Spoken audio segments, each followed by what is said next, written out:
Morning, this is the Bighorn Mountain Wilderness area, and I'm going to stop and talk about an anime. Yugo the Negotiator.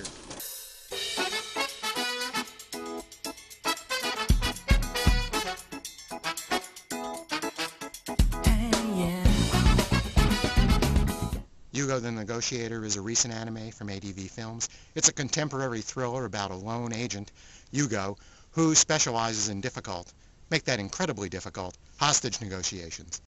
Are you here to do some sightseeing? Not quite. I came here to negotiate.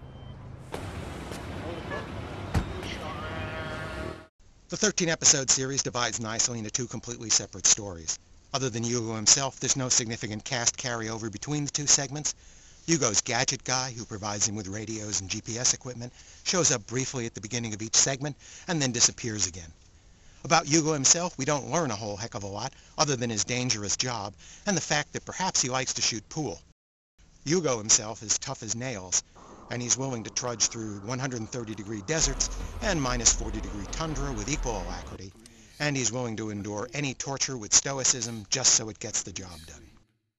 The first negotiation spans 6 episodes on the first 2 DVDs. Yugo is approached by the daughter of a Japanese salaryman who, while working in Pakistan, was kidnapped by the notorious bandit leader Ali. I don't care how much it costs. Please, just save my father. Mayuko. I heard about you. Ali, by the way, is an old-fashioned mountain bandit, a dacoit, not a newfangled terrorist. He has a strong sense of honor, though that seems flexible enough to embrace kidnapping, theft, murder, torture, and oh yes, ransoming. The Japanese company for which this victim works has already attempted one negotiation through the Pakistan army, who attempted to ambush Ali, and Ali managed to ambush the army instead. Alone, just like you instructed, haven't I? What more do you people want from me?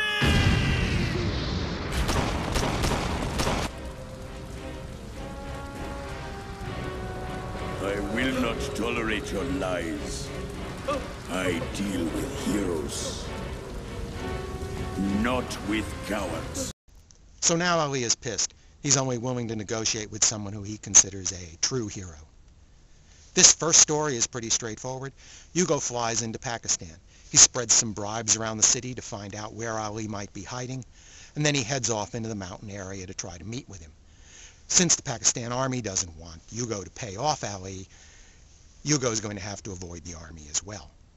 During his travels, he's going to end up purchasing a gorgeous exotic slave girl from a sadistic pimp, and then naturally she's going to insist on coming along with him. You understand me? I am not going to keep feeding you out of pity, you know. If you want to keep eating, you will sell your body if you have to and earn your keep. Stupid bitch! What the hell is wrong with you? Do you think I have been looking after a woman like you just for fun? You will do what I tell you. Huh? That is quite enough. Who the hell are you? Let go of me, you little... The girl is mute, so there isn't going to be a lot of conversation. And Yugo is either celibate with an iron will or gay, so there isn't going to be a lot of anything else. But eventually Yugo and the girl are going to run into some of Ali's bandits in the mountains, and that'll get him into contact with Ali, which will let him engage in a macho show-off in which he proves himself to be a sufficiently heroic negotiator. I thought this first story was the weakest of the two. Despite some authentic-looking Pakistani backgrounds for city, countryside, and wilderness, and a lot of local color, and some fighting and torture along the way, the story never really takes off with excitement. Part of the weakness is we never get to meet the victim, the Japanese businessman who's been kidnapped. We never see. We only see his daughter briefly for her initial weeping appearance when she hires Yugo, and then she fades to the background. So, since we don't identify with the characters, we don't feel a sense of excitement about their fate. I thought the second series went a bit better. It spans 7 episodes on the final 2 DVDs.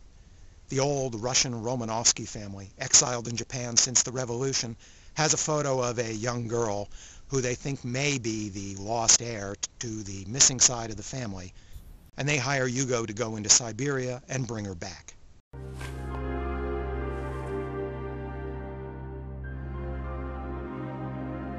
Her name is Nadezhda Ivanovna Pavlitskaya. This second negotiation has a little more depth and complexity to its story, and a few twists. We have some secret identities, some double crosses, a mysterious heir to a lost fortune, and a pair of mysterious rings that may or may not be the key to unlocking a lost legacy, if only their secret can be deciphered. My grandfather divided his ring into two and gave one part to each of his sons. Plus we have a couple of sexy Russian women. One's a college student specializing in pre-revolutionary Russian history, but I'm sure she'll turn out to be a really useful research assistant. These are the records from around that time. Contents of boxes, not recorded. They made a record of the weight. The other femme fatale is a Russian intelligence military officer who's looking for information from Hugo. Now then, I hope that gave you a better grasp of the position you are in. No, not her. Yes, her. This story's interest is bolstered because this time we get to meet, albeit briefly, Hugo's target, the winsome 12-year-old girl who he's trying to bring back from Russia. Who wouldn't want to help a little girl like that? I really wanted to like Hugo the Negotiator. It's an intelligent contemporary story about a serious subject with an adult protagonist. There are no magical girls, mecha, giant robots, or teenage angst. Sadly, both stories seem to lack a certain spark. I suppose if you're a professional negotiator, in addition to being smart, you have to be calm and deliberate, but that doesn't make for a thrilling character.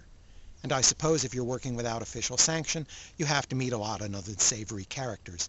Smugglers, mobsters, criminals, and corrupt officials. But they don't make for an engaging supporting cast. And this anime is all story and character. It's interesting settings, but it's told with minimalist animation. So sadly, despite what I would like, I'm only going to be able to give this 3.5 stars, and half a star is really just for effort. I'd like to recommend it more highly, but I can't. ADV Films has really pimped out this DVD set with a lot of extras.